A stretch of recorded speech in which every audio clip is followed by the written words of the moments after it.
Hi everyone, welcome back to our channel. So today in this video, I'm going to talk about how to use and claim TikTok Shop coupon.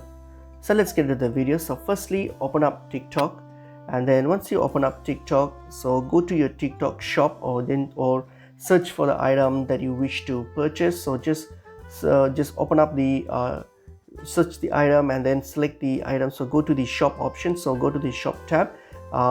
Since I don't have access to TikTok Shop, so I don't have that shop tab here, but you just have to simply select this shop tab and then select the item that you wish to purchase. So just select that, add it to your cart, and then when you add it to your cart, when you get to the payment section, there you will see an option called discount option. So you will see that option only if the item that you want to purchase has or eligible for discounts.